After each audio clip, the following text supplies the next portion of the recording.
Welcome back, my friends, to another episode of the Shema podcast. My friends, I wanted to share with you today an episode from my archive. Back in 2020, I recorded this episode, The Fractal Nature of Masculinity and Femininity with Rabbi Bucsko. And I feel it's a timely subject. There's obviously continued confusion about this topic. Of course, we have the divine wisdom of the Torah to guide us on it. It's so funny. I remember teaching on this topic to the Reform synagogue, one that had bought gender-neutral sitters for the synagogue because, the men of the great assembly, prophets and great Torah scholars were sexist and used sexist language. So the people of our generation need to rewrite them to be not sexist and gender neutral. After giving this, the rabbi approached me and said that I caused a big uproar as people were complaining about why did the synagogue buy these gender neutral sitters once they understood the idea behind referring to our Creator as He. But I wanted to speak to you first about something else. I have not posted anything in roughly 3 weeks, and I shared with the Shema podcast for the perplexed WhatsApp community that I won't be posting things as frequently as I would like, although I think that will begin to change. Next week, I have several things booked with rabbis that I'm really very excited about. And when I posted that, I didn't really explain why or what was going on, and I think it created a lot of concern. People in the group are dear friends, very sweet, but a lot of people were private messaging me, is everything okay? You talk. People were concerned, and I figured, I need to go ahead and just sort of explain what is going on so imaginations don't draw anything that's more serious, and I can just alleviate those concerns. And I just, very special to me that there was so many people in the group that were concerned about me, and I find that very touched and appreciative of that. But the reason for the lack of productivity, and you can hear it in my voice, I'm having a hard time projecting my voice. Everything is very strained, and I thought this would be good to share. I think there's some valuable lessons here. But I have been someone that has always pushed themselves very hard. I consider laziness or the hint of it to be the Yetzer Hara every time. So I always ignore any ideas coming into my head about slowing down. I wake up very early. As I mentioned, I love my early mornings when the world is quiet and I feel like I'm the only one awake with Hashem, and I can spend time talking with Him. I like to have a nice, robust workout in the morning. I like to then shower and then get to shul and daven Nate. So I'm going into Shemona Esrei right when the sun's rising. For some reason, just the morning has always spoken to me. And I feel like a lot of things that I just want to get done before the market opens and I begin my work day, and I get sort of sucked into, the livelihood and everything going on in the world. I just want to have some time to, exercise and talk to Hashem and learn some Torah and daven and have sort of all that wrapped up before the rest of the world gets going. But here's what started happening, and I was not paying attention to my body. And it really was a culmination of things over time. They were all innocent in nature. My health is something very important to me. I have a very healthy diet. I eat very clean, high protein, vegetables, very controlled, complex carbohydrates. Food's just not a big challenge for me. Food has always been fuel. However, it's the supplements I've been taking over time. I wasn't paying attention to how they were sort of complementing and playing off each other. And one of them started with taking, for the past probably over 10 years now, magnesium citrate. I came to the doctor with very intense migraines, and they thought maybe I had an aneurysm, and it came out that I just had severe muscle tension in my neck. It was just muscle tension from working out, not relaxing. And the doctor, after the diagnosis, the doctor recommended taking the supplement. But I didn't realize that supplement ongoing with other supplements I began to take were basically causing me to have what's called gut leakage. And my body basically wasn't absorbing the nutrients that I was eating. And this leaky gut was really beginning to harm my body. I mean, now I see it clearly, but I know that ever since I moved into this house almost a year ago, where we have lots of stairs in this house that I'm walking up and down every day, like my legs never recovered from a weight workout. Like going up and down the stairs every day was like I just did squats and deadlifts. Like it was always painful each step. My wife and daughter like we hear you grunting as you go up and down the stairs. And I kept thinking, well, it'll pass. But a year's gone by. It didn't pass. I just didn't wake up to like something is wrong here. And because of that gut leakage, it was hurting my energy level. And then it slowly started causing me to become very fatigued. And I wasn't picking up on this. And what was happening is that I was waking up in the morning and taking more of a pre-workout mix, which has lots of stimulants in it, drinking more coffee during the day. And I was taking so much stuff to keep myself going and fighting throughout the day that at nighttime, I would have every night, like a cigar and a glass of scotch or bourbon to help myself relax so I could get to bed by 9 p.m. so I could be sound asleep by 9. So when I wake up at 4 a.m., I'd be refreshed and I'd get my 7 hours locked in. But what was happening it became this vicious cycle that's been really building over 2 years, really, I think, growing even more over this last year, as I think this gut leakage was really hurting me more. And then again, I was just overstimulating more, which was causing me to drink alcohol more at night. And I'm not someone, I do not like to get intoxicated, and I do not get intoxicated unless it's, Pesach or Purim, of course. But I was just trying to relax my body with a bourbon or scotch just to fall asleep. That's all I was trying to achieve. But I didn't realize that the amount of alcohol I was needing to relax and fall asleep was increasing because I was taking more and more stimulants and caffeine and all types of other supplements during the day to keep myself going and keep on this. And what I realized is that my muscles were never recovering. I was literally just tearing down my body.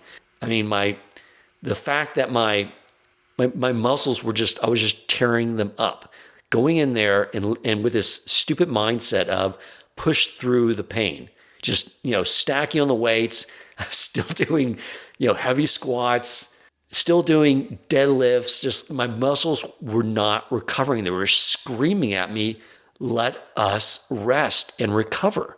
And yet they couldn't do that because my body was not absorbing the protein and the minerals. And then it just got to the point where my body was in pain. I was having muscle spasms in my lower back. My joints hurt. I could not sleep in any position because my knees ached.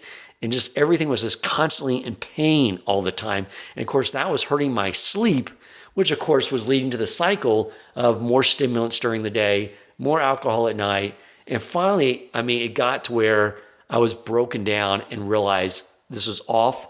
I need to look at what is going on with me and fix it. And so 30 days ago, I totally got rid of all caffeine. I totally took away all the supplements and started building them back after analyzing them more of what I should incorporate into my system. But, alcohol, cigars, gone, caffeine, gone. I've been, again, after 30 days, having a little caffeine in the morning, now that my gut's beginning to heal. But, I had to totally do an entire lifestyle change. And it was hard, just the rituals at night and what I do. One, I'm way more productive because I'm reading now at night. That part was very difficult. I will say, though, that the healing process, now that I've been studying the healing process of the body, it's hard. My body is still going through lots of, this healing process is going to be a long journey. I mapped it out from what I understand, probably through the end of summer. It's, as you can hear my voice, it's hard for me to project my voice. I'm very fatigued because there's a lot that had to go on with my body. I will say that my appreciation for the human body is increased. The more I've been learning about, all the different systems that are involved and everything I was doing, how I was throwing one out of whack and it was impacting another.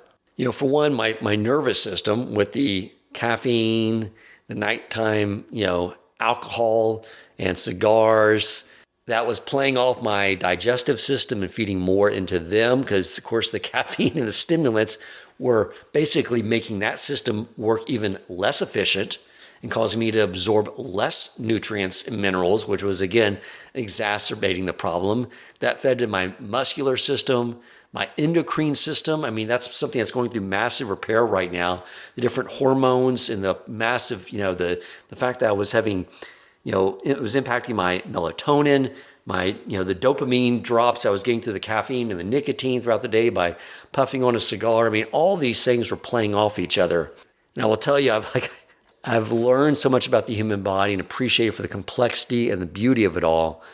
And what I've learned and what I want to share is that the human body, it's not a machine that, you can hack or override. It's a very sacred web of interconnected systems.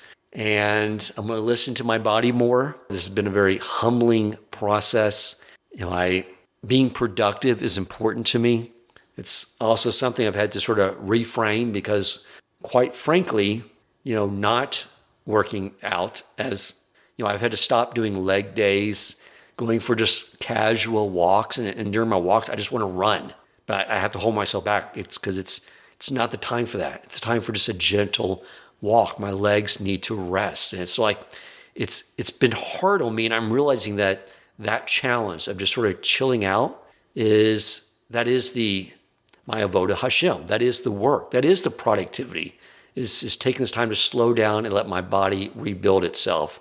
So it's been a learning process for any other type A type personalities. I did want to provide a warning that, yes, I think many people suffer from laziness, but the opposite side of that is also the Yetzer Hara when it says keep going when your body is saying, no, you need to step back and rest.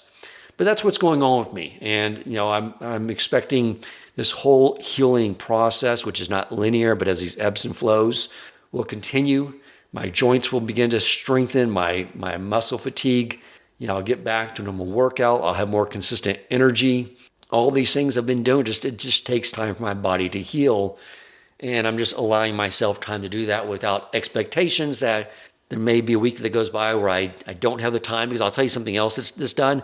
The mental fog which has really been troubling to me. It's just like, I don't have the mental clarity that I used to have, the ability to organize my thoughts and put them together. It's, I'm learning, but the ability to just take all these ideas I've been learning and put it into a podcast, I've just been struggling with that. And I've just had to learn how to make peace with that for the time being. And it's been hard, but I think there's a learning process. It's all designed by Hashem. There's a learning process in this for me, and hopefully for you. If you may be struggling with similar type things, may God willing that, what I had to learn the hard way is something you can learn the easy way from learning from my mistakes. So now I'll bring on, and that's amazing teaching that Rabbi Bucsko provided to us many years ago, but as relevant today as it has ever been.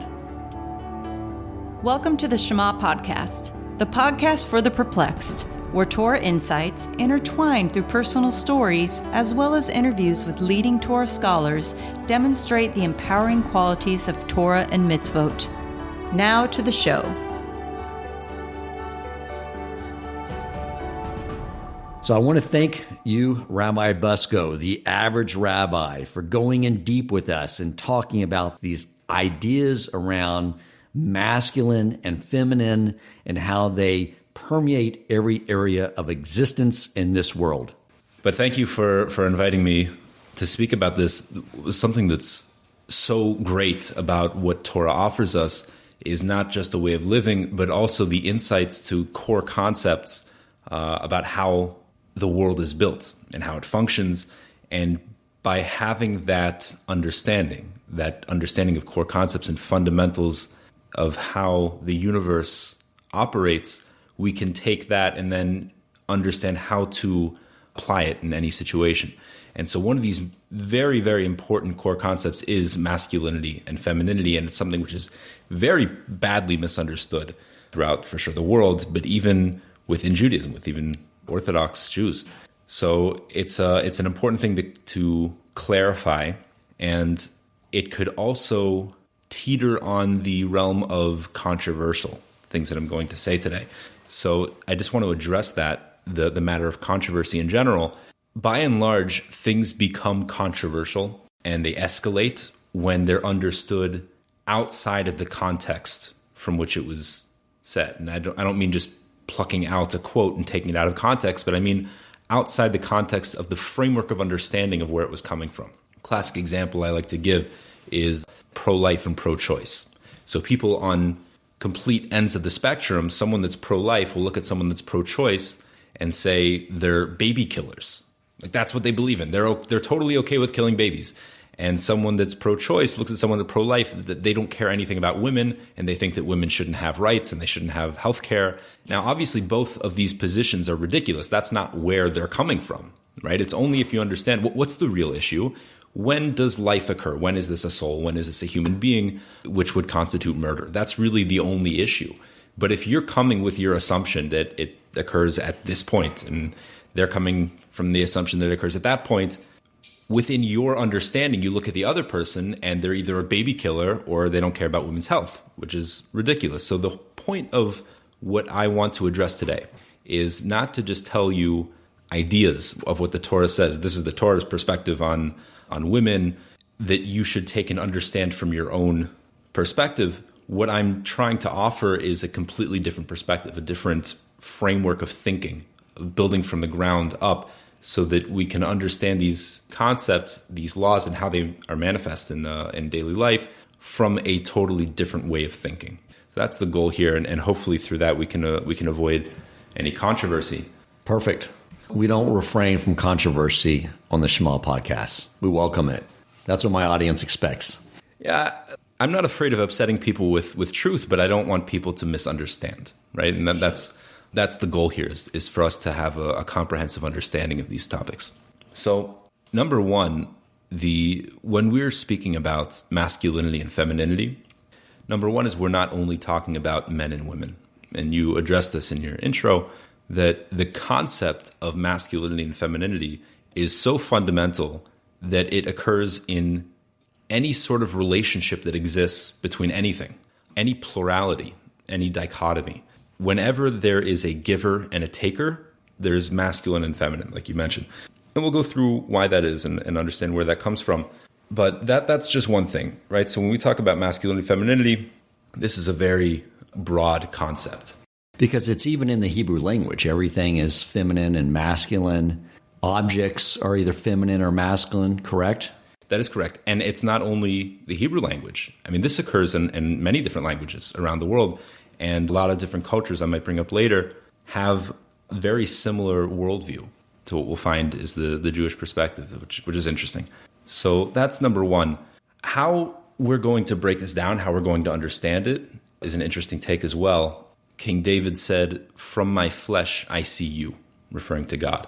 And this is a Kabbalistic tradition we have, that if you want to understand things that are deeper, that are hidden, well, you can't see it directly. So the way to understand it is you look at the outside, what is revealed, and then infer from how it's revealed what was really underneath. And that's the idea. So man being a model of God's creation, King David said, I can understand you, I can understand spirituality through an analysis of the human body, of my own flesh. So we start from the outer, and then we can intuit and infer the spiritual component within. When we're talking about masculinity and femininity, obviously when we look at the human body, the part we're going to focus on is the area of reproduction. That's where men and women, in this case, are completely different. And that's important, completely different. Not just that they're not the same, they're opposite. They have completely opposite functions, and that's important to understand when we're going through each of these details. So let's look at first, as we've mentioned already, as you mentioned in the intro, and I mentioned earlier, the first thing that we notice when masculinity and femininity, a man and woman, interact through reproduction to do a process of creation, the first thing that we notice, the most basic idea, is that the male is the giver, the provider, and the female is the receiver. The male provides the seed, which becomes implanted in the female, receives it, and takes it. That's, just to recap, as you mentioned, that's why we refer to God as masculine. God is the source of all things. We as humanity, as anything in creation, will always be quote unquote feminine with respect to God, who is masculine, and other relationships as well, as you mentioned, a mother and a child, and me speaking in this podcast to the listener. The listener in this case would be feminine and I would be masculine. So this give and take, it occurs on every level, and that's number one. Number two is, let's look a little bit deeper into more of the details of reproduction and how it occurs. What's really fascinating is that the same organs of reproduction that exist in male exist in female in their development stage. It's the exact same organ. Before gender is determined in the development of the fetus, that organ already exists and then either morphs into what will be a seed producer in the male or an egg holder in the female. I'm using these terms, the non-scientific terms, because I want to get to the core idea of what they are. You got to speak that way to me so I understand. So it's good. So the way male produces seed is fascinating because it's completely opposite from what the ovaries do, holding the eggs with a woman. The way a man produces seed is that it's constantly producing, right? It's near infinite in number, because as long as a man lives, he'll continue producing seed. And not only that, but he produces seed in the average male to a staggering number of seeds in each day. And each giving of the seed is a ridiculous amount of seeds that each one of them could theoretically become a human being. And it makes no sense from, let's say, an evolutionary standpoint, why that should be necessary. It seems completely inefficient to create so many seeds that will be totally useless. What's the point of that? And why did God design it that way? Here's our second core concept that we find in masculinity is that not only is the male the provider, but what the male provides is near infinite in potential. Okay, so it's not limited. The seed is constantly producing, and to a degree which is unfathomable. And we need a microscope to be able to count all of them. And it's even an approximate number. It's impossible for us to actually put our finger on it. So let's jump over to the female now and contrast that and see that the female is not only different, it's totally opposite with that regard. What's really fascinating, I mentioned with regard to the fetus, if you would be able to look into the ovaries of a female fetus in the womb, you will find you can count every single one of her eggs, that if she ovulates regularly for her entire life, she has every single one of them already before birth that she'll use. There is a fixed number. It's set. She doesn't create any more. It's from the beginning of her life to the end of her life. There is a very defined amount of what she can provide, which is those eggs, and it's unchanging.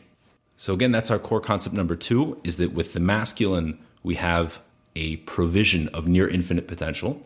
And with the feminine, we have a reception of, and its capacity to receive is limited. It's bound, it's set, it's clearly defined.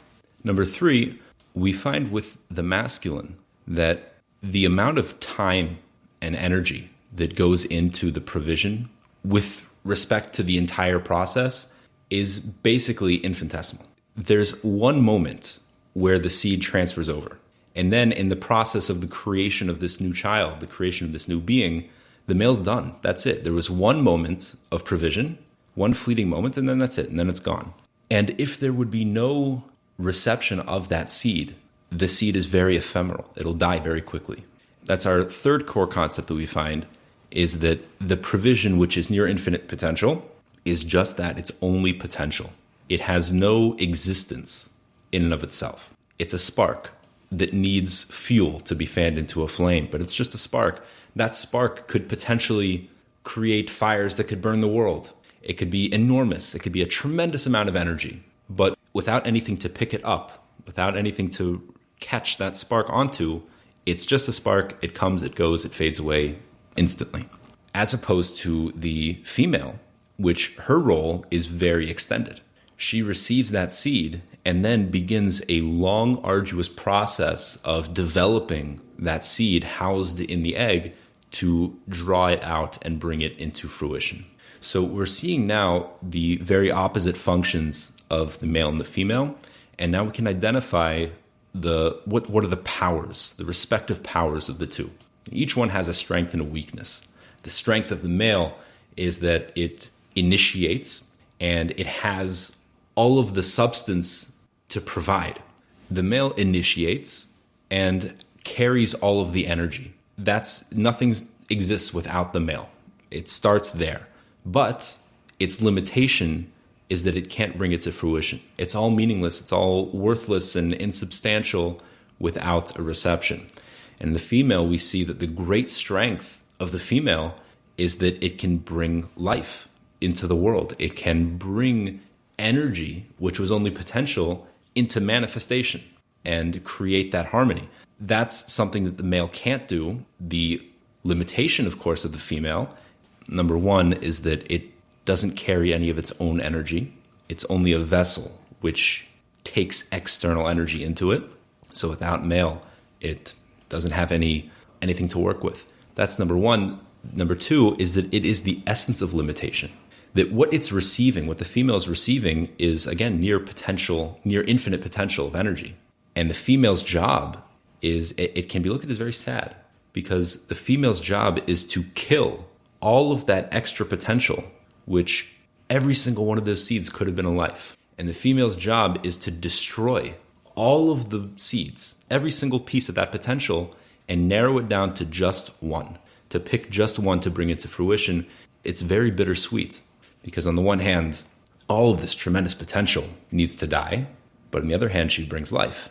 So these are the respective powers of male and female. It's a Torah lesson and a biology lesson that I forgot from my youth. So this is fantastic. That's what I'm here for. It seems like this is the total analogy, like what King David said, to how God created the universe. I mean, he has infinite potential to give. Is that where you're going with this? And then we have this finite capacity to receive. Right. Exactly. Let's take that analogy even a little bit deeper. There is a piece of Talmud where one of the rabbis says, I see a verse in the prophets that says, B'ka Hashem tzur olamim. The standard translation of that is, for God created the world, formed the world. If we look into the Hebrew, we analyze the words, we see that there's something deeper happening. B'ka Hashem, we have two different names of Hashem here, Ka and Yud Ke Vav Ke. The Ka, the Yud and the He, he takes that and he says, with a Yud, B'ka Hashem, with a Yud and a He, Hashem formed olamim. Olamim in Hebrew means worlds. It doesn't just mean world. So this rabbi said, I see from this verse that Hashem took a Yud and a He, and he created two worlds, this world and the next world. But he said, I don't know which one is which. Which letter was used to create this world, and which letter was used to create the next world? So I see a verse in Genesis. It's the first verse in chapter 2 of Genesis. Elu todos shamayim va'aretz behi baram. These are the products of the heaven and earth in their being created. Behi baram, in their being created. If you look in an actual Torah scroll, the letter He in Behi baram, in their being created, the letter He is written small. And so that's a hint that there's something happening here. So he said, I see from that verse that these are the outcomes of the heavens and earth, meaning this world that we have created here. Behi baram, with a He, baram, he created them. So I know from this other verse in the prophets that Hashem created two different worlds, this world and the next world, with a Yud and a He. Which one is which? I see from Genesis that he created this world with a He. That means that the world to come, Olam Haba, was created with a Yud. Great. What does that do for us? First of all, if you're at all familiar with Hebrew grammar, you might have intuited that the letter He is a feminine letter. In fact, to make a word feminine, you usually just put a He on the end. In fact, the word for man and the word for woman are very similar, and the only letters they don't share in common are the Yud and the He. The word for man is Ish, Aleph Yud Shin, and Isha is a woman, Aleph Shin He. So there's a Yud that the man has and a He that the woman has. It's hard for us listening on the podcast, if you don't know what these letters look like, try to do a Google search, look what the letters look like. I'll try to do my best to describe it. If you look at a letter Yud, the letter Yud is really just a small dot right at the top of the line. It doesn't get brought down when a scribe is writing letters in a Torah scroll, you always start at the top and you bring it down. It's reminiscent of energy, which begins in the heavens, begins at the top and gets brought down to this world. The letter Hey doesn't get brought down. It's the only letter which just stays there at the top. And that's reminiscent that the letter Hey is just spiritual potential. It doesn't get brought down at all. It just hangs up there in the heavens. Whereas the Hey is a combination, fascinating, of two letters. One is the letter Daled, which is the letter just before it, which spans across the top and then comes down at the bottom. So that's reminiscent. Also, the letter Daled is the number 4. This resembles the 4 corners of the earth, the 4 directions, meaning space. And tucked down in the corner inside the Daled is a little upside down Yud. And so what we have formed with the letter Hey is a Yud, which is contained within the space of Daled. And what this means is that it's the concept of having spiritual potential, which is now contained and pumped through a vessel, contained within a context. That's the letter Hey. And this is what the essence of femininity is. It's not a coincidence that the man, Ish, has the letter Yud, Isha has the letter Hey. Masculinity, as we mentioned before, is spiritual potential, and femininity is not just the receiving of that, but it's the receiving and then bringing it to fruition, housing that spiritual potential and giving it life, having it exist here. So the world to come, therefore, bringing it back, the world to come is just the letter Yud because it's just spiritual potential. It doesn't exist here yet. It doesn't have any sort of existence. It exists potentially. It's the world to come. Whereas this world, which we see divine presence, which is manifest in it, we have spirituality. This is brought down into a context, into a construct that was created with the letter Hey. So this world is considered feminine. The world to come is considered masculine. I'm a little lost on why the world to come, Olam Haba, is masculine, because that is something that we are receiving, or we hope to earn to receive it, correct? That's true. Well, here's the thing. With any of these relationships of male and female, they're all relative. So you are male when it comes to your wife, and you're female when it comes to your parents, right? So the world to come is not, we don't view it as we're receiving it, or from our perspective, what we're receiving. The juxtaposition is between the world to come and this world, right? So the world to come exists from our perspective only in its potential form. The world to come exists only in potential. It's all potential energy which hasn't come to fruition yet. And so that is the concept of masculinity is energy, pure potential, which doesn't have any sort of way of coming to form. Got it.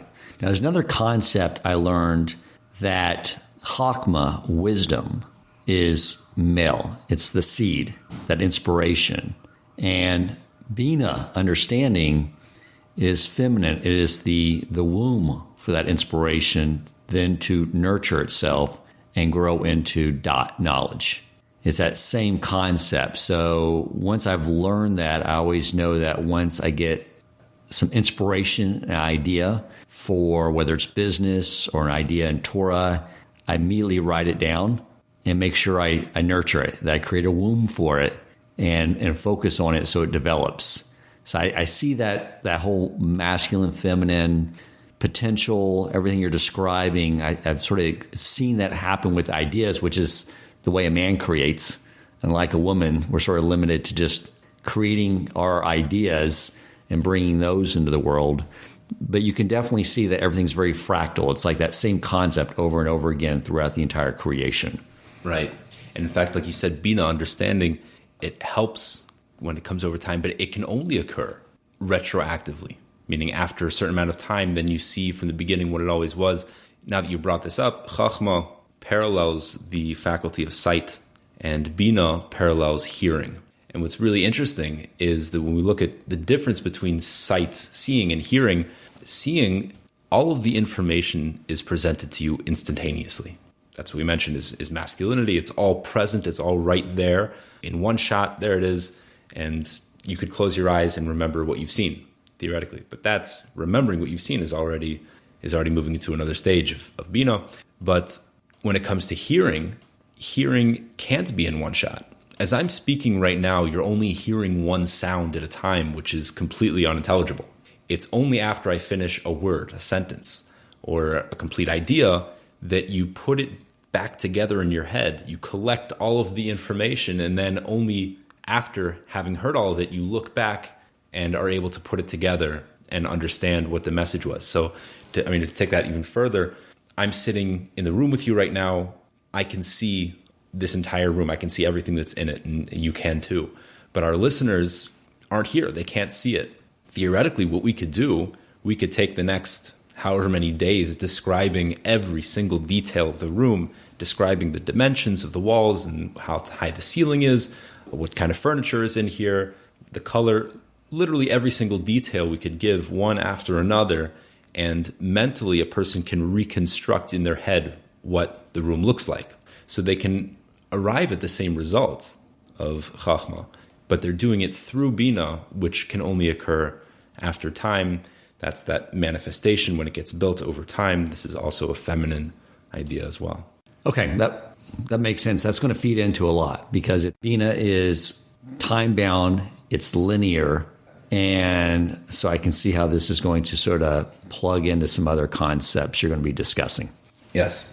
So let's talk about what the question you started off with. Why is it that women are exempt from positive time-bound commandments? So first of all, let's clarify what that means. There are 613 commandments, 248 positive ones, 365 negative ones. Positive commandments are saying, build a relationship with God. Here's something which doesn't exist. This is your obligation to create a relationship, do something active. Whereas the 365 negative commandments imply a previously existing relationship. Just don't break it. So the 365 negative commandments, that applies to every Jew. Male, female, doesn't matter. When it comes to positive commandments, what are we meant to activate within ourselves in order to perfect our spiritual character? What should we engage in? So there are many of those which are specifically meant to do at a specific time, either during the day or during the year, during the week. Like, for example, putting on tefillin. Putting on tefillin, we derive from the Gemara, from the Talmud, that it is meant only during the day. Only during daytime, not during nighttime. Also, not during Shabbos and Yom Tov. That's more debatable, but for sure it's not to be meant during the night. So there is a fixed time period where this is conducive for our growth. Same with tzitzis, tzitzit. It's actually a dispute. Is it meant for only during daytime or on a daytime clothing as opposed to pajamas or things like that? We are stringent for both, but the point is that it's also relevant only to daytime. Now, these kinds of commandments are meant to rectify our soul, are meant to develop us in a way which is meant to give us definition. Because it's bound within time itself, it's meant to lock us down and tap into the power of time. Let me interject you real quick, because I do want to go back and address something that I have a question on. And hope this doesn't take us too off course, but I never knew seats were not allowed at night. Like, do you take off your tzitzit katan once the sun goes down? No, we don't take it off. As I mentioned, it's a dispute among the Rishonim, medieval commentaries. It's definitely meant for during the day. We derive that from the verse that says that you shall see them.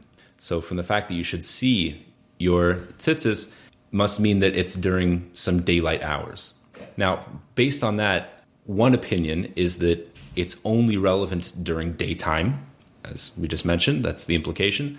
Another opinion is that it applies to a kind of garment that you would wear during the day. If you would wear it at night, it would also be required to have tzitzis on it. So it's a dispute whether or not wearing your talit katan would be a mitzvah during the night. Okay. So we do, just in case. Okay. All right. Very good. Okay. So back to this. So tzitzits and tefillin are time-bound during the day. Yes. Now, that is only going to be productive for a soul which requires being bound. As we've seen before, the essence of femininity is definition, is limitation, being bound. That is the power of femininity, is the essence of what it is to take energy which is potential and limitless and to limit it so that it can have an expression. If energy is potentially limitless, it can't exist in this world. It doesn't have boundaries. The essence of femininity is to give boundaries, is to be limited. And therefore, the feminine soul is already in essence, when time is a condition in the performance of the mitzvah, that means that it has in its essence a rectification, something that's productive for the soul in binding it to something, being limited, being controlled, being set and defined. That's productive for masculinity because it provides an expression for masculinity. It does something helpful that it doesn't already have. Whereas the feminine soul is already in its essence something which is clearly defined and set and limited, as we mentioned. So there's no prohibition for a woman to perform one of these commandments, like tzitzit, for example, but it would be meaningless. It wouldn't provide any sort of productive change within a woman, within her soul. So let me state this, make sure I understand it. So woman, just like she has a womb that holds a seed, that nurtures it into something, she herself, her soul, is almost like a womb. And we, on the other hand, men that are masculine, we're just this energy that needs to be contained and focused for things like davening at a certain time or wearing tzitzits and tefillin. Is that an accurate way of stating what you just said? Yes. And let's take this let's bring it down to make it more tangible. The essence of masculinity is to be uncontrolled, is to be limitless in potential. In fact, it's why we find that men are classically more immature than women in general. Because not defining who you are, not defining what you're capable of, leaving your options open, that is part of the essence of masculinity, is having all of your options open, having all of that infinite potential, and choosing a path, choosing what you are going to do with your life. Right? This is something which is difficult, and it's counter to the nature of men.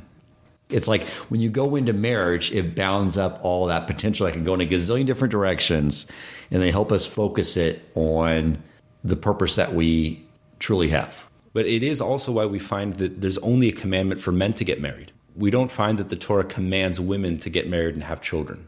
The Torah commands specifically men. And again, because it's within the nature of femininity to find one husband, to find someone that they can bring to expression. But masculinity finds that very unattractive, monogamy. The essence of masculinity is to keep your options open, to spread your seed as far as possible, right? To give full expression to everything as much as you possibly can. And so therefore, men are commanded, counter to their nature, to be controlled, to limit themselves. And that is productive for the male soul.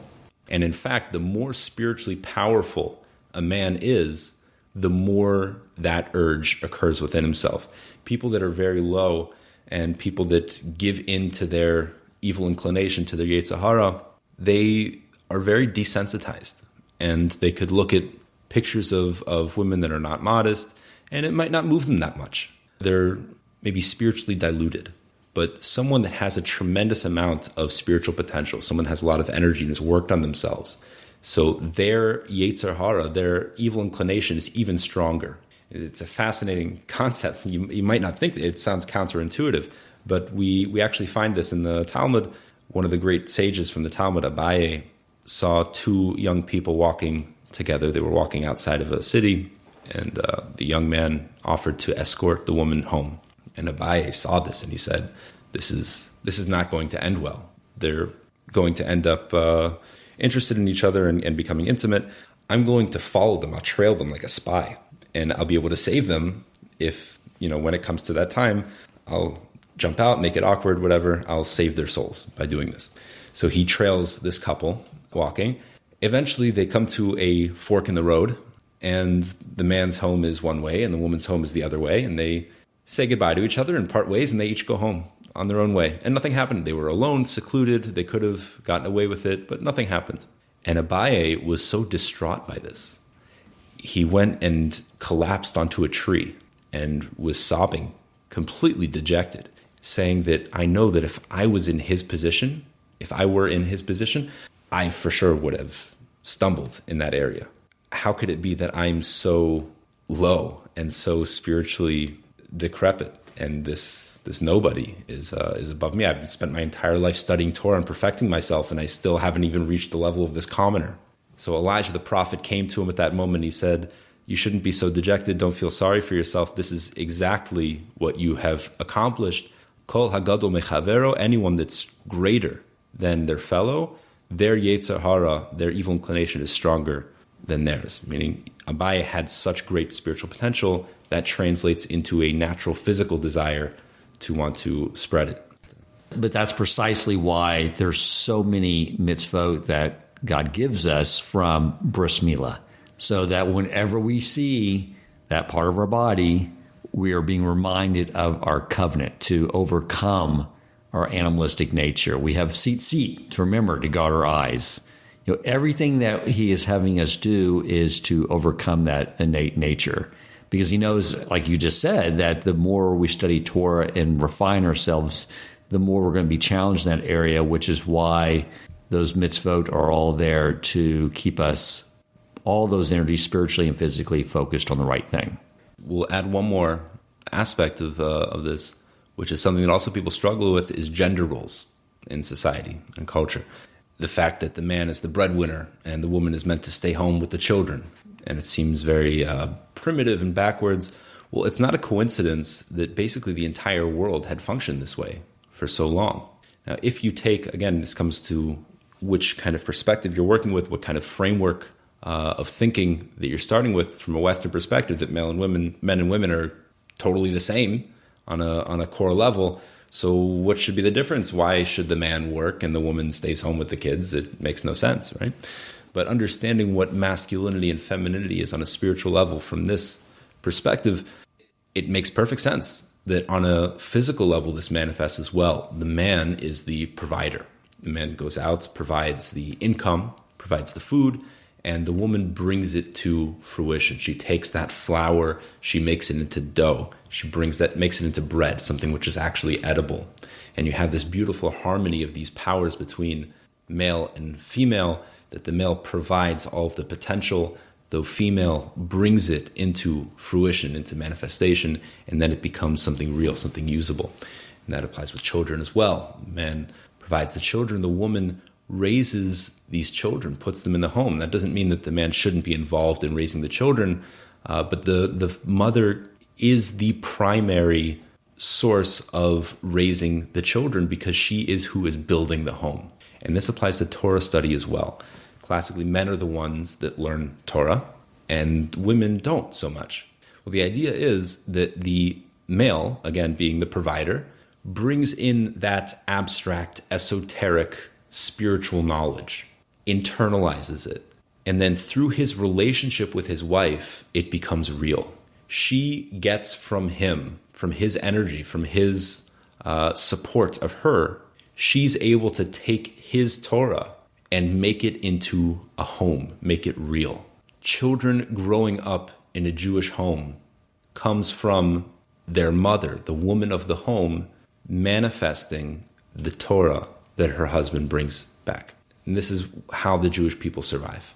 That makes sense, because it's one of the reasons that when we visited with the Best In, and as you know, Shauna is going through a conversion. So we were both sitting in front of the Best In. The one they were really getting on and questioning and making sure they were doing everything right was me. And I stopped them and I said, what do I have to do with this? I'm already Jewish. Pick on her. No, I didn't say that. I said, find out everything amazing she's doing. She's the one that wants to go through the conversion.